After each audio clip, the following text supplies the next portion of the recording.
Muy buenas noches y bienvenidos una semana más a Salud y Bienestar, programa que emite todos los jueves a esta hora PTV Córdoba y en el que les llevamos hasta sus casas toda la actualidad en cuanto a salud que tiene lugar en nuestra provincia de Córdoba.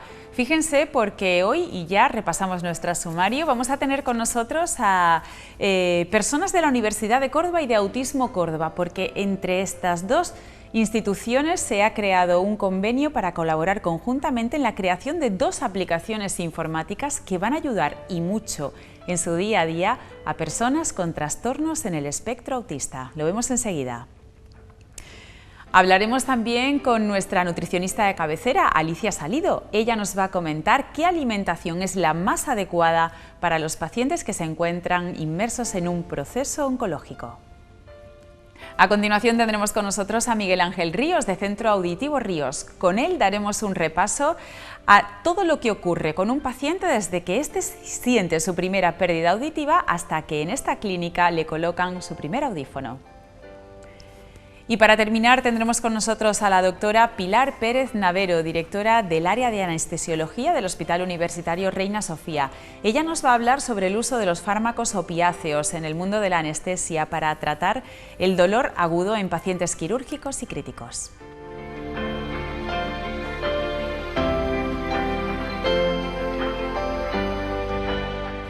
Bueno, pues regresamos después de dar un repaso a nuestro sumario y ya tenemos con nosotros a los primeros invitados de la noche. Los presento y a continuación contamos de qué vamos a hablar con ellos. María Muñoz, directora de Autismo Córdoba, muy buenas noches. Juan Carlos Fernández, coordinador, uno de los coordinadores de un proyecto para el desarrollo de aplicaciones informáticas para personas con trastornos del espectro autista, muy buenas noches.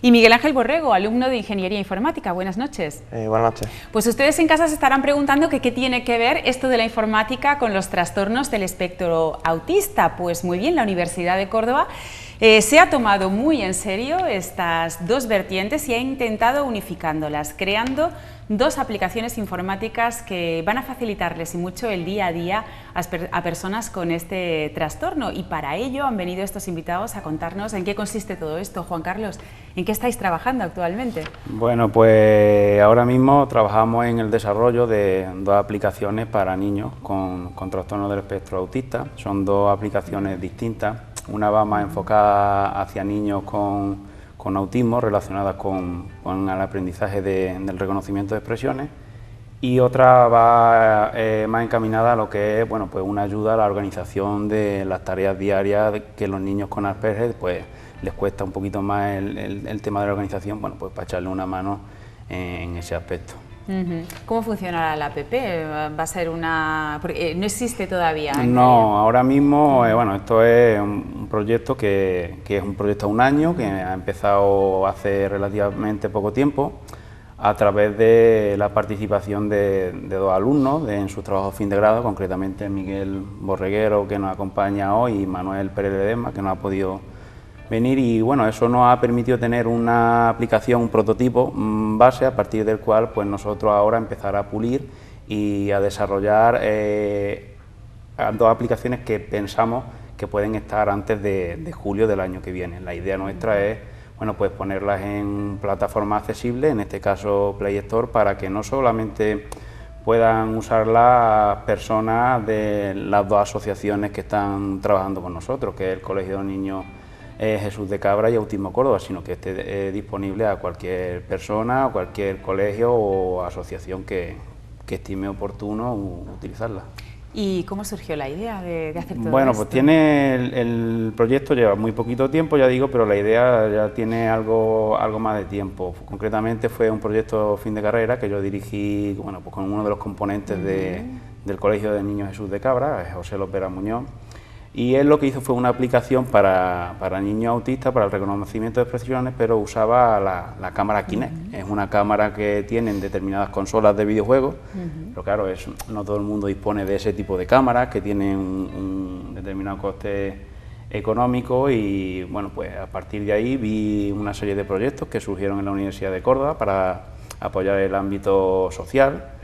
Son los proyectos que están dentro del quinto plan propio de la universidad, el plan Galileo de Innovación y Transferencia, concretamente los proyectos Ucosocial Innova, y vi la oportunidad de, bueno, pues de por qué no esto llevarlo a dispositivos más accesibles para el resto de personas, en este caso pues a tablets, smartphones, y ya bueno, pues se nos ocurrió que podíamos quizá aportar alguna cosa más, aparte de coger y pasar esa aplicación que ya teníamos hecha para el reconocimiento de expresiones a teléfonos móviles, hacer otra más, en este caso en colaboración con Autismo Córdoba, para la organización de tareas para niños. Bueno, una primera parte de lo de las tareas, una primera aplicación quiere conseguir que las personas con trastornos del espectro autista manejen habilidades emocionales básicas para desenvolverse en el día a día. Eso repercute, dicen, de manera directa en su integración social y bienestar emocional. Todo esto es muy importante para personas con este tipo de trastornos. Supongo que para Autismo Córdoba será todo esto una muy buena noticia, ¿no? Sí, claro que sí, vamos, nosotros encantados de poder colaborar y de poder ver un poco, ¿no?, como lo que hablaba Juan Carlos, esa transferencia de la universidad a la sociedad. Y sí que es verdad que ambas aplicaciones, cada una con una funcionalidad muy diferente, vienen a cubrir pues aspectos que en las personas con trastorno del espectro del autismo pues hay unas dificultades. En este caso, esta aplicación que viene un poco a ser una herramienta para ayudarnos a profesionales a la hora de ir trabajando con las personas, todo el reconocimiento de expresiones faciales, emocionales, reconocer la causa, ¿no?, de esas expresiones y las emociones en general, y eso pues también poder contextualizarlo. ¿En qué consiste vuestra colaboración directa con la universidad, con este departamento de informática de la UCO, para que todo lleve a buen término? Pues mira, fue un poco, se pusieron en contacto con nosotros, pues nos querían comentar la idea, ¿no?, que tenía Miguel, y que él pues quería un poco su trabajo fin de grado, pues hacer una aplicación que tuviera una repercusión social, y en este caso pues pensaron en nosotros. Y bueno, pues nosotros siempre intentamos todas estas oportunidades aprovecharlas, y ya pues cuando nos reunimos y estuvimos hablando, pues sí fuimos puliendo un poco en la aplicación de organización del estudio, tareas y demás, porque sí es un aspecto que nosotros en nuestro día a día trabajando con los niños y muchos adolescentes, pues veíamos que había muchas dificultades, ¿no? Pues por las dificultades que tienen las personas con autismo en la planificación, organización y demás, y en algo que es muy del día a día, y algo que además tiene una implicación muy importante en la evolución, ¿no?, que puede tener el alumno a nivel académico y a futuro, ¿no?, que es algo que, pues, que a nosotros desde la entidad nos preocupa mucho, ¿no? Y claro, pues un poco vimos un poco una oportunidad muy buena para que hubiese una herramienta para lo que nosotros vamos trabajando con los niños y los chicos en las sesiones, poder llevarlo también al contexto de casa, y que ellos pues tengan esa autonomía y vayan adquiriendo también la responsabilidad sobre pues sus tareas del día a día y su organización, ¿no?, y evitar que ese apoyo venga siempre dado por los padres, ¿no?, pues con los pequeños conflictillos que ya se pueden generar ahí entre hijos y padres y demás, ¿no? Bueno, Miguel Ángel, la teoría está muy bien, pero ¿esto cómo se lleva a la práctica? Es decir, el que tenga la tablet o el móvil en la mano, ¿qué va a tener por allí? ¿Con qué va a poder interactuar? Pues principalmente va a tener un menú al que podrá acceder a los diferentes módulos, desde los cuales podrá desde estudiar una asignatura, hacer las tareas o incluso organizar la mochila para el día siguiente. Una vez que se mete, por ejemplo, en el módulo de estudiar, le presentará unos consejos al alumno que nos ha sido dados por Autismo Córdoba, acompañados de una imagen que alimentará la frase para que sea más entendible. Entonces, una vez ya tenga interiorizado todos estos consejos, pasará a la parte en la que podrá ya estudiar la asignatura. Por ejemplo, si ese día tiene que estudiar 3 asignaturas, la aplicación, sin necesidad de que el niño haga nada, le dirá qué asignatura tiene que estudiar primero, cuál tiene que estudiar después, qué tiempo tiene que dedicarle, o incluso si quiere él elegir el tiempo. Es decir, la aplicación es totalmente personalizable el tutor puede acceder a unas opciones para decir, pues mira, yo quiero que mi hijo pueda elegir el tiempo que quiere estudiar cada asignatura, o quiero que realmente ya él conoce todos los consejos y simplemente tenga que pasar a estudiar directamente, ya que no lo necesita. Y además de todo esto ya también sería para los padres o tutores poder acceder a una serie de estadísticas en las cuales podrá ver qué asignatura ha estudiado cada día, para que, por ejemplo, si ve que un examen no le ha salido muy bien, pues simplemente se va al día de antes, mira cuánto ha estudiado esa asignatura y dice, pues mira, necesitamos estudiar un poquito más. O si, por ejemplo, ha sacado muy buenas notas y no ha trabajado un poco, pues dice, pues vamos a bajar un poco esta, vamos a estudiar un poco más esta.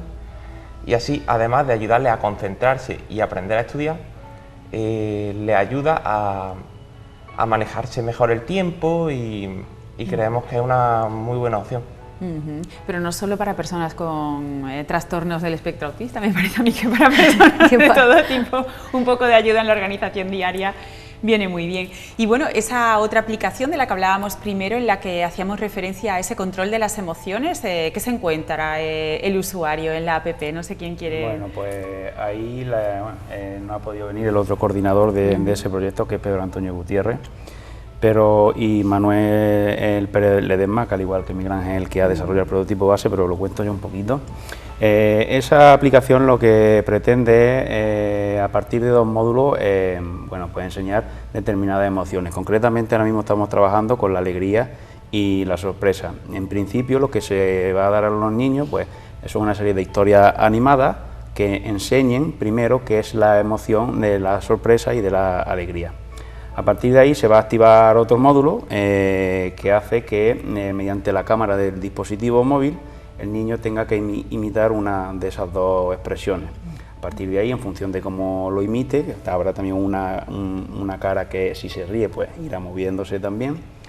Pues la aplicación dirá que lo ha hecho correctamente, y si no ha sido así, pues lo que intentará el niño es siempre darle algún tipo de refuerzo, pues montándole otra vez la historia o diciéndole inténtalo otra vez. Bueno, eso ya las asociaciones son las que precisamente nos nutren a nosotros de cuál es la mejor forma de llevar a cabo esos refuerzos y cómo hay que mostrarle esa información a los niños, y en principio esa sería la otra herramienta.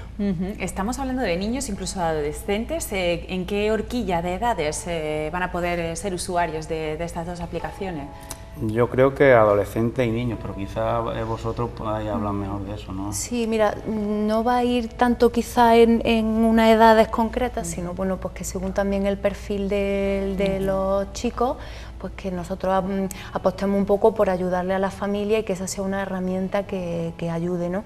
Sobre todo va a ser enfocada a chicos que partan, que tengan esa dificultad, y pues que ya vayan teniendo una carga académica, ¿no?, que les lleve a que por la tarde haya que ir trabajando un poco dentro de la estructura y las rutinas que ellos tengan, dedicar un tiempo pues a tareas, en el caso de más chiquitillos pues será tareas, conforme vayan siendo más mayores, sobre todo también centrados más en el estudio de la asignatura en sí.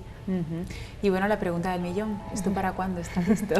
Pues ahora mismo tenemos, son prototipos que tienen determinadas funcionalidades que ya van, pero todavía es pronto para ponerlo a disposición porque hay que pulirlo, hay que intentar que funcionen dentro de lo posible en la mayoría de dispositivos de Android que haya, que eso es complejo porque hay mucho hardware y mucho software diferente, entonces es complicado que funcione para todo, pero bueno, si funciona para la mayoría de dispositivos, pues con eso ya nos sentimos satisfechos. Entonces ahora necesitamos un periodo donde las propias asociaciones, tanto el Colegio de Cabra como Autismo Córdoba, puedan ir probándolas y ellos nos puedan ir dando a través de los familiares ese feedback que nosotros a nivel técnico y que tanto Miguel como Manuel Pérez Ledesma necesitan para ir puliendo un poquito los fallos que vayan saliendo. Entonces, mientras antes estén mejor, pero el proyecto, digamos, que nos permite seguir trabajando en ella hasta finales de junio del año 2020.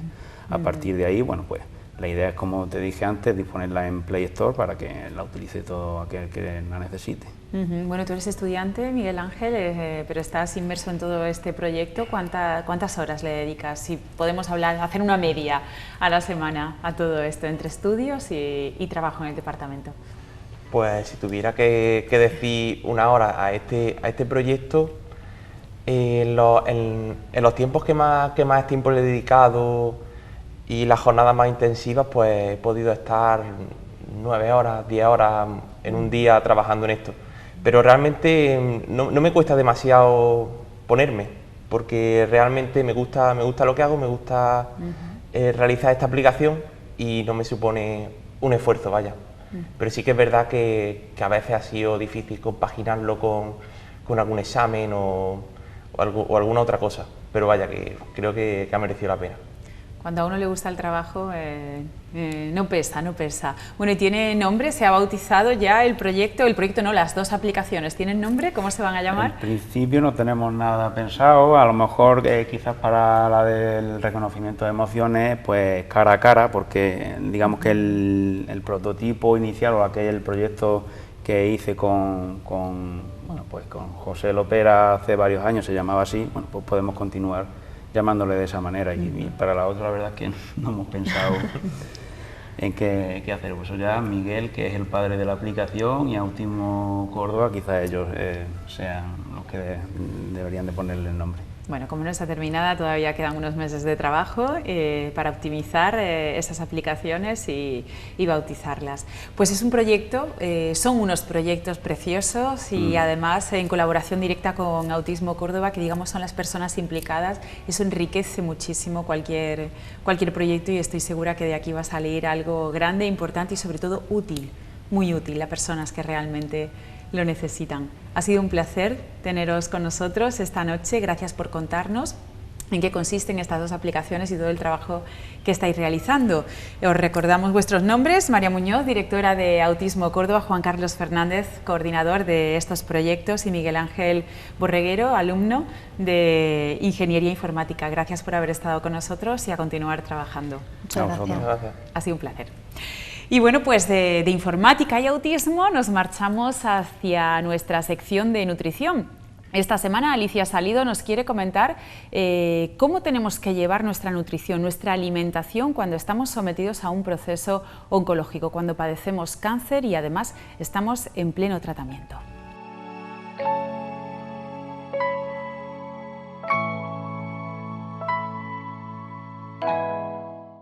Tenemos la consulta de la dietista nutricionista Alicia Salido. Aquí estamos para hablar hoy de un tema pelín delicado, Alicia. El cáncer y la alimentación. ¿En qué momento debe de darse la mano el que esté pendiente un nutricionista en el momento de un diagnóstico de cáncer? A ver, nuestro papel es fundamental en el equipo multidisciplinar. La alimentación en un paciente oncológico debe ser prioritaria desde el principio de su diagnóstico. Y esto es muy importante que lo conozcan, que lo conocen la mayoría de los oncólogos, y de hecho ya yo trabajo en un equipo multidisciplinar, en una unidad de oncología, con un equipo de oncólogos, entre otros, ginecólogos, hematólogos, enfermeras, fisios, endocrinos. Debemos ser una piña a la hora de trabajar con ese paciente oncológico. La alimentación es fundamental porque nosotros preparamos al paciente desde el principio a las fases que van a venir a continuación y a los tratamientos que van a venir a continuación. Hacemos que el paciente orgánicamente esté preparado a nivel nutricional, o sea, planificamos y equilibramos la dieta, o sea, de forma personalizada, para que ese paciente esté preparado para lo que va a venir. Entonces es muy importante que los oncólogos o los radiólogos, desde el momento en que se diagnostique el paciente, pues sepan derivar al dietista nutricionista. Desgraciadamente no estamos todavía en sanidad pública, espero que con el tiempo, más pronto que tarde, podamos estar en esos equipos que somos fundamentales y una pieza clave en la mejora y en la calidad de vida de ese paciente.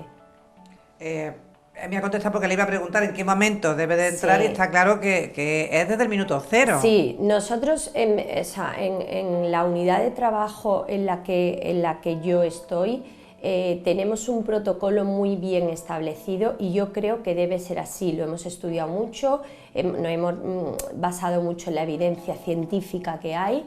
En la fase previa, que es la fase en la que se diagnostica el paciente, el oncólogo normalmente, o referente de quien venga al médico, quien haya diagnosticado o haya visto el cáncer, independientemente qué tipo de cáncer, entramos a formar parte ya del equipo. Llega el paciente, se le diagnostica el tumor y entonces pasa al departamento de nutrición y allí empezamos a trabajar con él. ¿Por qué es importante? Porque el paciente puede tener una obesidad o un sobrepeso y hay que empezar a trabajar con él, o puede tener una delgadez extrema o puede tener parte de desnutrición antes de empezar con el tratamiento, que es uno de los problemas principales que se nos encuentran a lo largo del tratamiento en el paciente oncológico, o cualquier otra alteración en la analítica, en fin, organizar bien su alimentación. Entonces, en esa fase ya, desde el diagnóstico, empezamos a tratar con el paciente. El paciente también se puede derivar a nutrición, y de hecho también lo hacemos, o seguir en la misma cuando está en la fase aguda, es decir, cuando está ya con el tratamiento, o bien de quimio, o bien de radio, o bien post o precirugía, o bien cuando está con un tratamiento de mantenimiento, por ejemplo en mama, que es un tratamiento hormonal. Ahí paliar los efectos secundarios de esos tratamientos es vital el dietista nutricionista. Trabajamos con dietas muy personalizadas para las diarreas, estreñimiento, sequedad bucal, cansancio, llagas, dolores, las manos se acolchan, o sea, todos los efectos secundarios que tiene un paciente oncológico cuando empieza con la quimio y con la radio.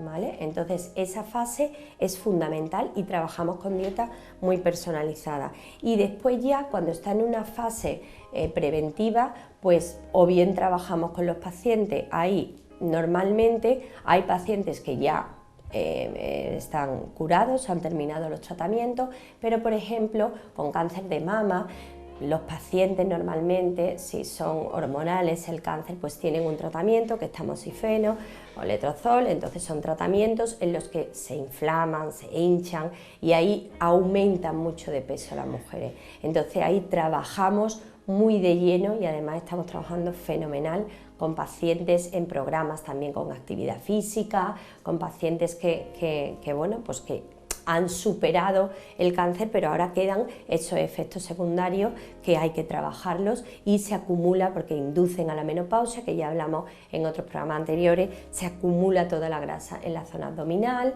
y también hay pacientes que se han quedado con una desnutrición y que tenemos que trabajar en que no tengan pues esa desnutrición y volver otra vez a que tengan una alimentación buena y a que tengan una masa muscular bastante saludable. ¿Vale? Hablando de dietas personalizadas, sí. Existe, porque se oye, la dieta milagro, la dieta anticáncer, sí, la dieta que cura, la dieta... Eso es mi día a día con los pacientes oncológicos. Realmente yo creo que cada vez, gracias a Dios, la población está mucho más receptiva a evitar ese tipo de alimentación, ¿no? Pero es verdad que en un proceso oncológico en el que uno está desesperado y a veces cuando no tiene otra vía o incluso los mismos profesionales que te están llevando no te derivan a un dietista nutricionista, que antes no lo he comentado, pero es verdad que debes de estar un poco más especializado en este tipo de pacientes, porque no todos los dietistas nutricionistas valemos para lo mismo, ¿no? Entonces, a veces te agarras a ese tipo de dietas. A nivel de evidencia científica, no hay ninguna dieta milagro, ninguna dieta, ni ningún alimento que te vaya a quitar, mejorar, prevenir, o sea, no. Esto es un conjunto de alimentos planificados por un profesional de la salud, por un profesional clínico, un dietista nutricionista, que trabaja en tu tratamiento con una dieta mediterránea, con una alimentación saludable y equilibrada. Que yo ahí a los pacientes siempre les digo que la alimentación y la promoción de hábitos de vida y la alimentación de alimentos, o sea, la promoción de alimentos saludables que vamos a trabajar, siempre la planifico desde el punto de vista saludable, es decir, elijo alimentos que tienen que estar en la cesta de la compra, que ya los hemos visto, las legumbres, que es una maravilla, frutos secos, frutas, verduras, lácteos, carnes, pescado, huevos, o sea, base de alimentación, y además equilibramos en función de sus necesidades nutricionales y de su sintomatología en ese momento, dependiendo en la fase que esté el paciente. Y todas las dietas, la base principal es, pues si es una dieta con un paciente para bajar de peso, tiene que ser una dieta hipocalórica. Si es un paciente que está en su peso, una dieta normocalórica, y si es un paciente que necesite subir de peso, una dieta hipercalórica. Esa es la base de nuestro trabajo, siempre equilibrada y siempre saludable, y a partir de ahí todo lo que nos va contando en la primera visita que recibimos al paciente, toda la sintomatología, todos sus horarios, todos sus hábitos de vida, todo eso lo tenemos que recoger en el tratamiento dietético que le demos.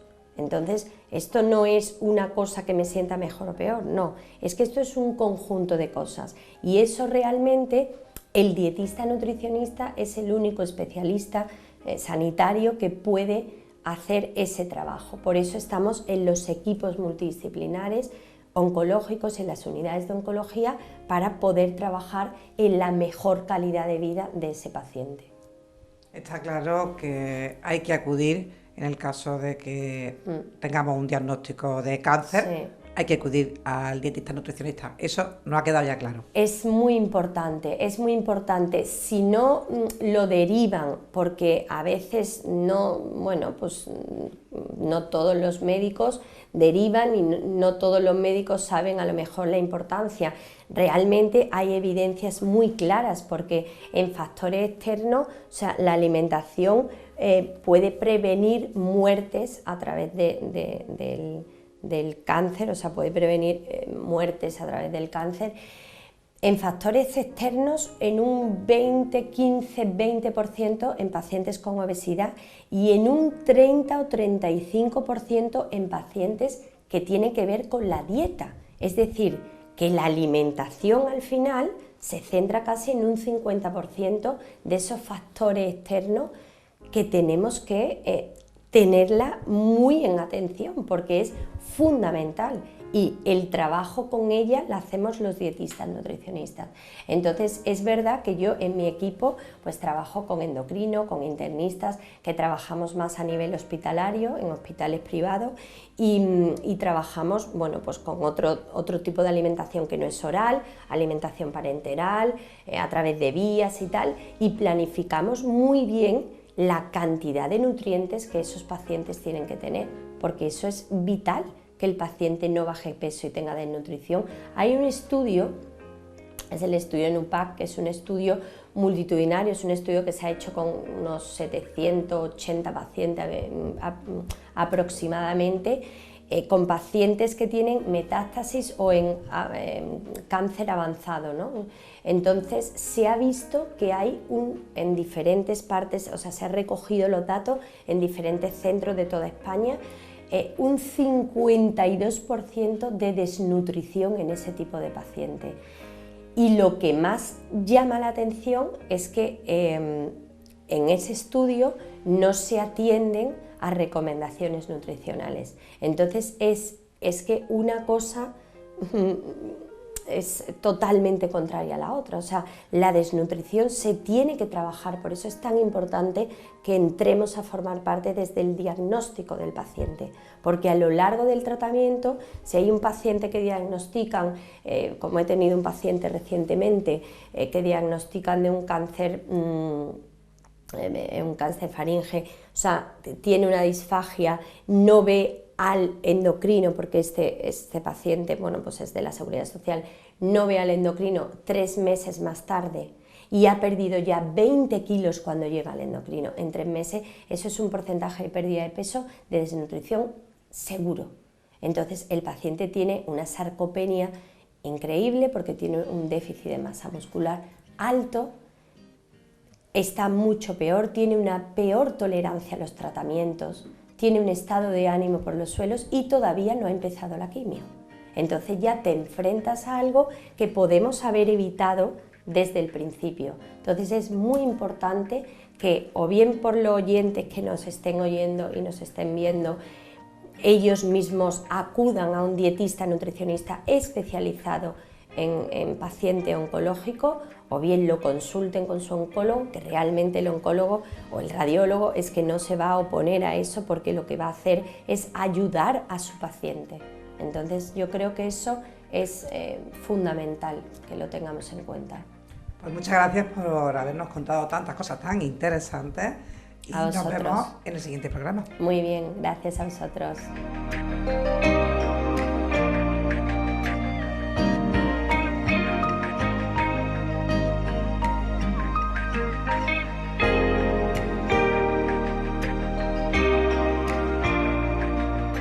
Un placer, Alicia, gracias por estar una semana más con nosotros y comentarnos asuntos tan interesantes relativos a la nutrición y a la alimentación.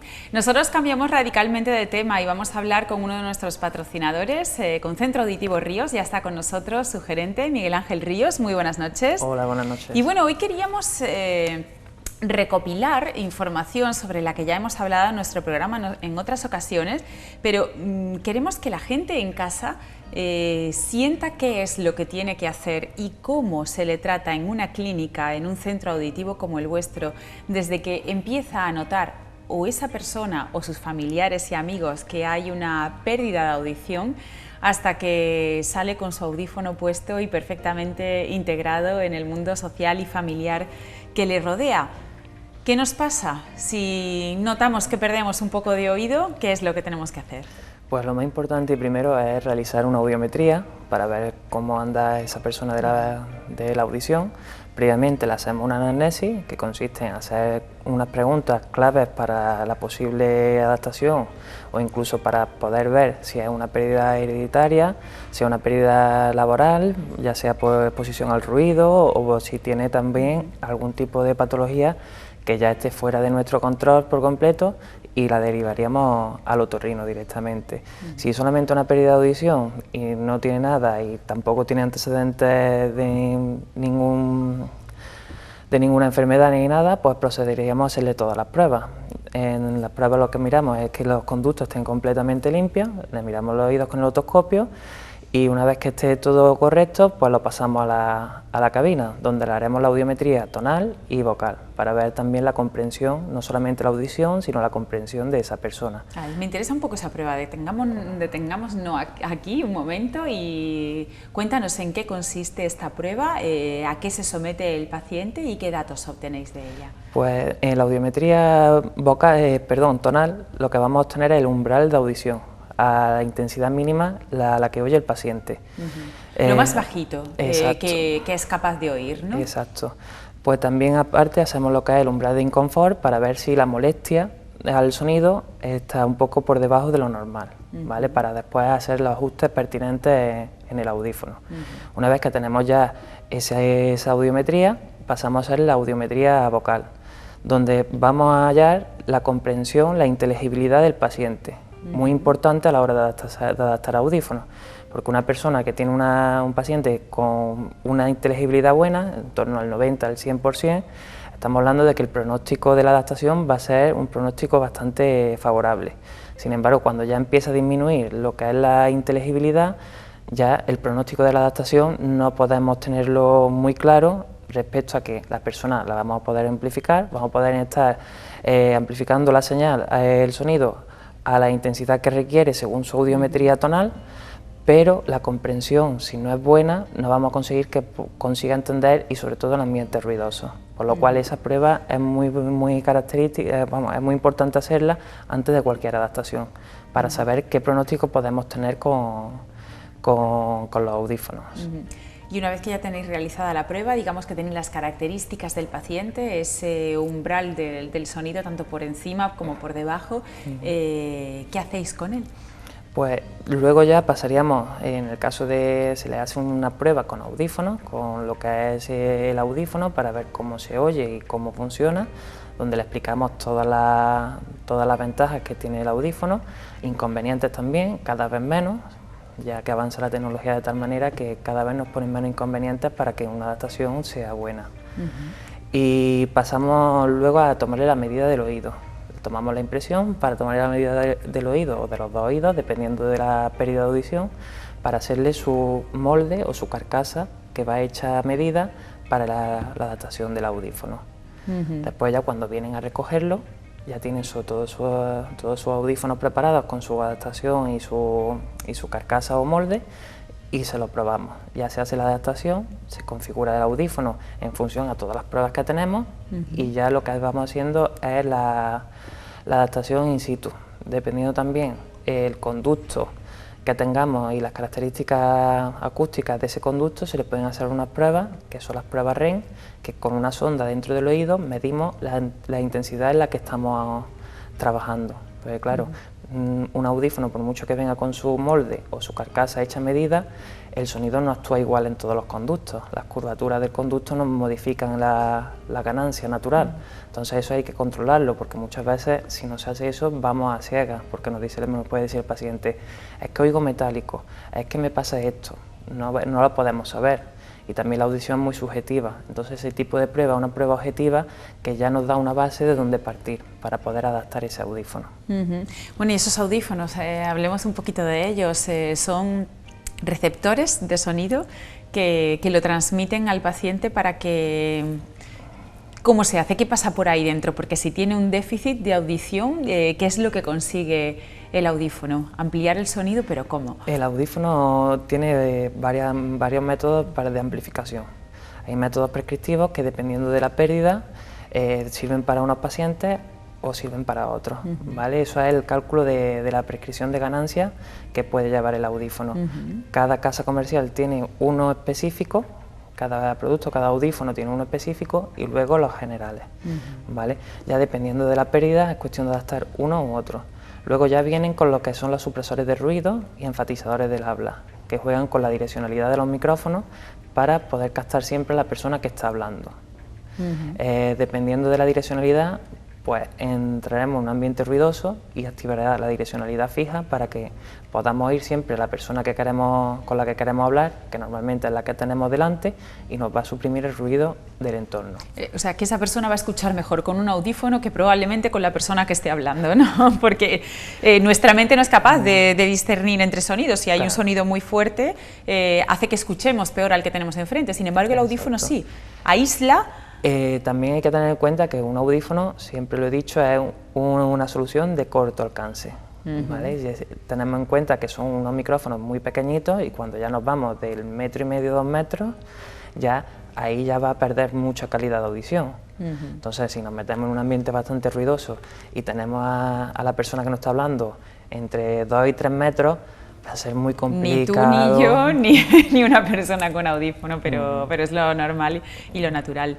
Los audífonos también hacen virguerías, como se dice, porque podemos conectarlos a la televisión y escuchar la televisión a través de nuestro audífono, ¿verdad? Exacto, sí, ya hay como los sistemas Bluetooth. En el caso este de Marvel, lo que viene es un receptor que lo que va a enviar es la señal de la televisión, la señal de audio, directamente a los audífonos. Por lo cual el paciente, conforme entra al salón o a la habitación donde tenga la televisión, sin tener que tocar nada, ya estará escuchando los audífonos, con los audífonos la televisión.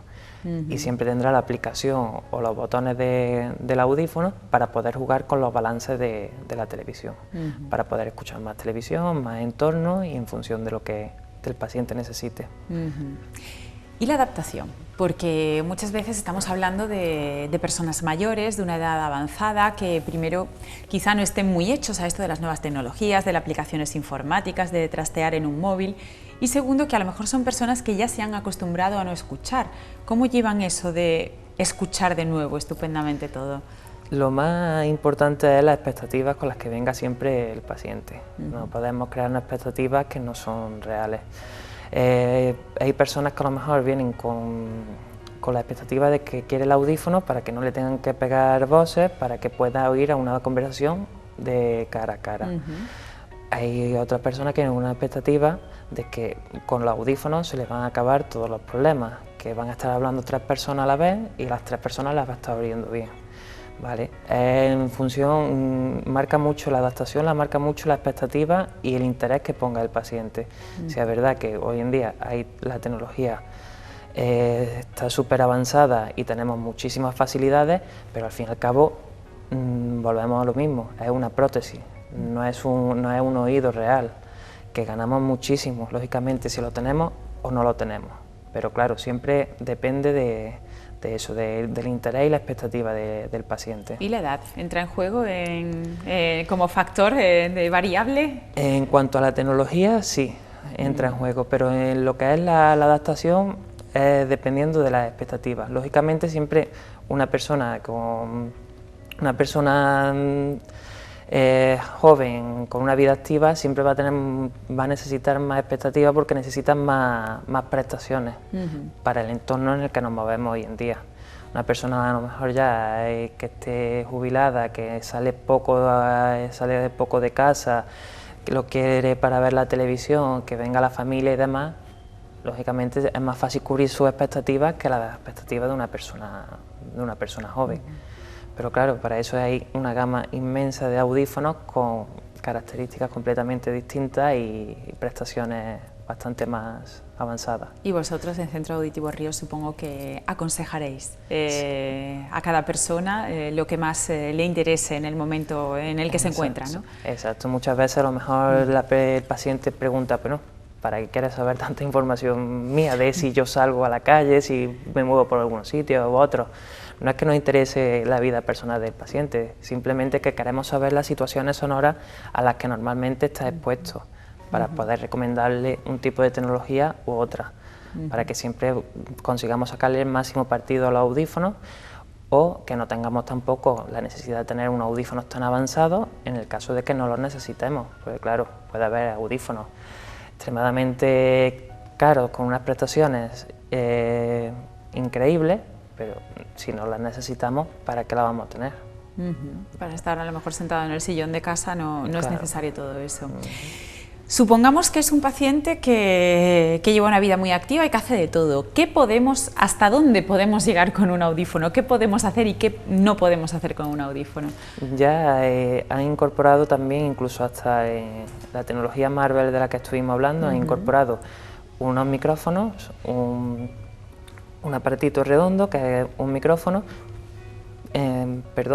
tiene 6 micrófonos y van jugando con la direccionalidad. Va conectado directamente al audífono, lo deja encima de la mesa, una mesa que estemos hablando varias personas, y directamente nos va captando todas las voces que tengamos alrededor.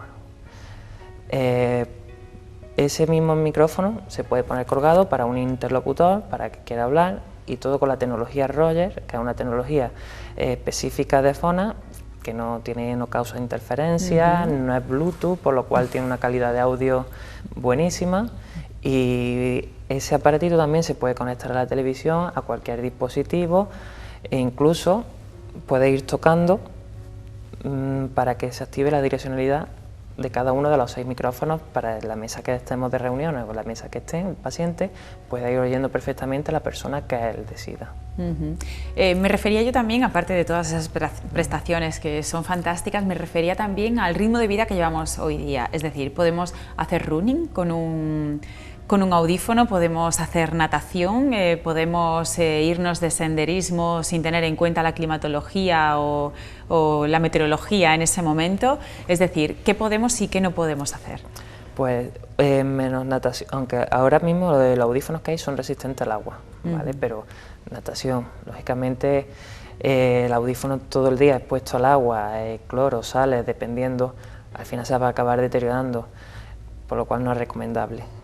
Para el tema de running, montañismo, cualquier otra actividad, no hay ningún problema. Siempre y cuando después los cuidemos y en el aspecto de que si se ha llenado de sudor, que lo sequemos bien y que y para eso no tenemos ningún problema. Podemos ponérnoslo porque ya no hay el problema de antes, siempre la humedad ha sido para los audífonos lo peor que ha habido. Al final se comía el circuito, lo oxidaba y tenemos que estar mandando los audífonos a fábrica. Ya como lo hacen tan herméticos y aparte también la mayoría son recargables, el compartimento del circuito está completamente sellado. Entonces porque le caiga un poco de sudor o que le llueva un poco o demás, no tenemos ningún problema para poder usar esos audífonos. Damos un repaso muy breve por el tema de la limpieza de audífonos. ¿Podemos limpiarlos nosotros mismos y mantenerlos en el día a día? Sí, además es recomendable. Siempre hay que tener en cuenta que están en el oído. Ahora con esta temperatura, el cambio de temperatura tan brusco del frío que hace y luego entra en algún sitio que tienen puesta la calefacción, se genera una humedad, la condensación del sudor, al final lo que genera esa humedad que le entra dentro del audífono. Entonces siempre se recomienda que lo tengamos en algún sitio para la humedad. Por la noche lo guardemos en algún botecito con una pastilla secante o en algunos deshumificadores que lo hay, que van conectados a la luz, y siempre es bueno tener una protección extra. Después lo que es la limpieza, por higiene, cuando lo sacamos del oído y lo vayamos a poner después, siempre es recomendable limpiarlo con una toallita seca, un poquito de una toalla desinfectante, incluso simplemente con un cleaner, si no tenemos nada a mano, limpiar lo que va dentro del oído, ¿vale? Por un poco de higiene. Luego ya allí en el centro auditivo lo que hacemos es que concertamos citas dependiendo de cada paciente, entre los 3 y los 6 meses, para darle una limpieza ya un poquito más a fondo, para que esté siempre usando su audífono en el estado más óptimo, que no haya cera, que no haya ninguna perforación de un filtro del audífono, porque luego le pueda entrar dentro y hay que mandarlo a fábrica, en fin, que buscamos siempre eso, optimizar el uso del audífono para que pueda ser usado durante todo el día y sin ningún problema. Bueno, pues Miguel Ángel, hemos dado un buen repaso a todo lo que se puede encontrar un paciente con pérdida de audición, desde que comienza con esa pérdida hasta que el Centro Auditivo Ríos pone a su disposición toda esa gama de audífonos con todas las prestaciones del mundo y la última tecnología al alcance de su mano. Gracias por habernos contado una semana más cómo trabajáis en vuestra clínica y con vuestros pacientes. Ha sido un placer. Igualmente, Mar. Pues hasta la próxima semana, Miguel Ángel. Hasta la próxima. Bueno, pues con Miguel Ángel y Centro Auditivo Ríos nos marchamos unos minutos a publicidad y enseguida volvemos con más salud.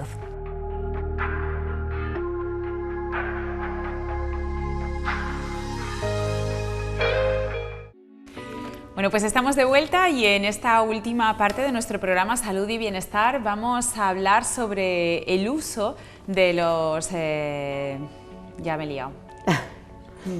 Porque no me sale la palabra. Opioides, más fácil. Opioides directamente iba a decir, medicinas no, fármacos, no me salía fármacos, ya está, perdón.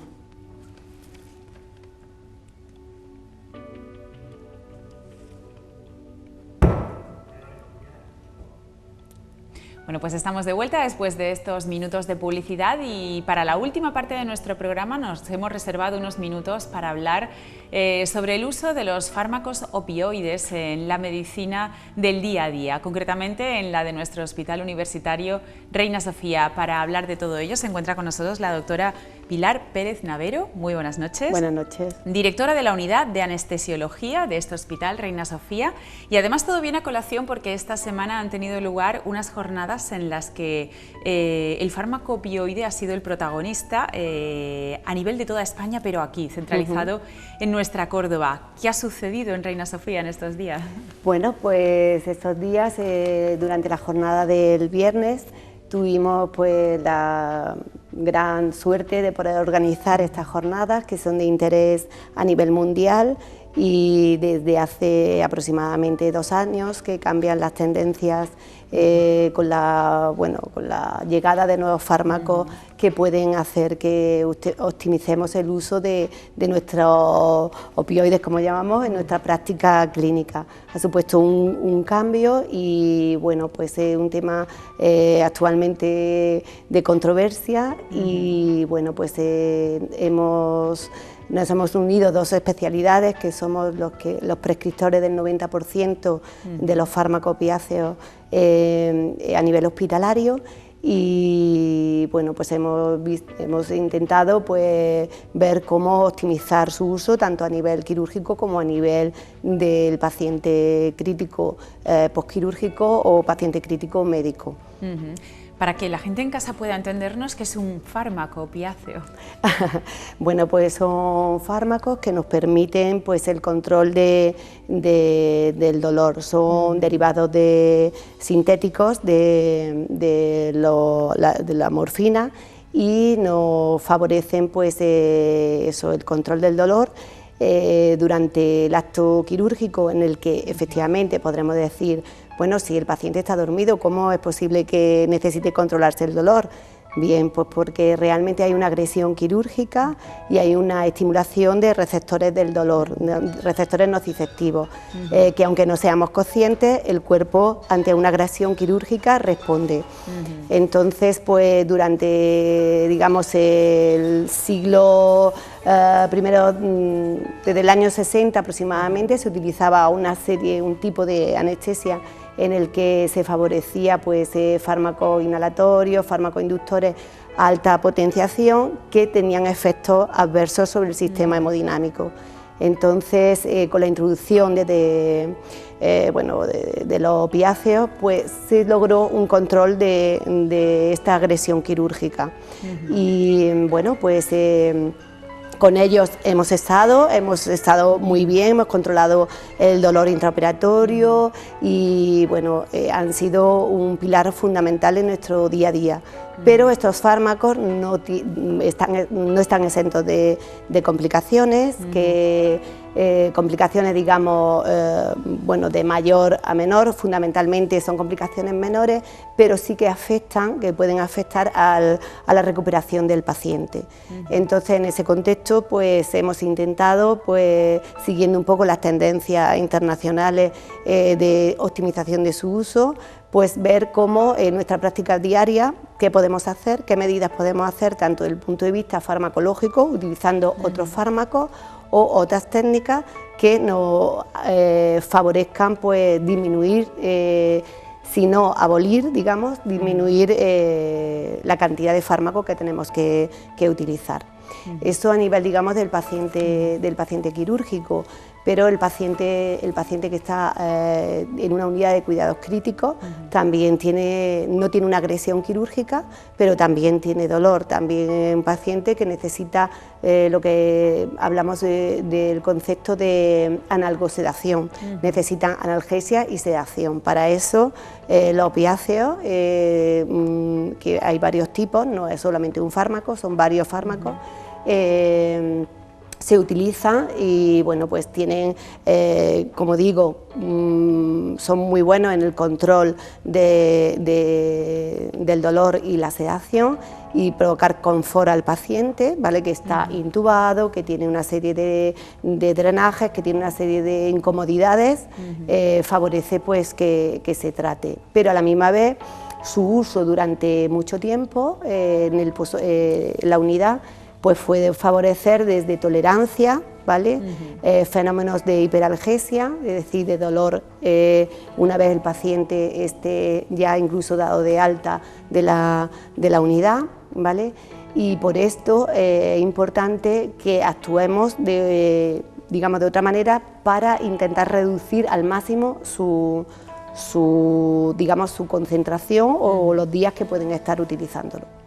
Supongo que para eso también se han organizado estas jornadas de puesta a punto entre numerosísimos especialistas de toda España para determinar, a pesar de esa controversia, el uso que se le está dando en el día a día. ¿Cuáles son las principales conclusiones a las que han llegado después de la celebración de este ciclo de conferencias? Bueno, pues fundamentalmente hemos intentado establecer un canal de comunicación, en primer lugar, entre los dos principales prescriptores de fármacos.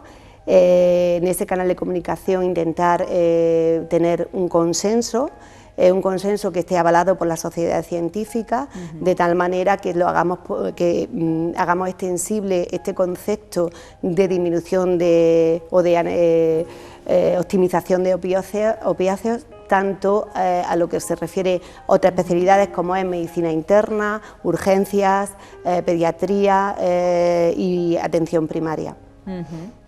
¿En qué momento existe esta controversia? ¿Ha habido un cambio de tendencia desde hace 2 años en el mundo de la anestesiología con todo esto de los opiáceos?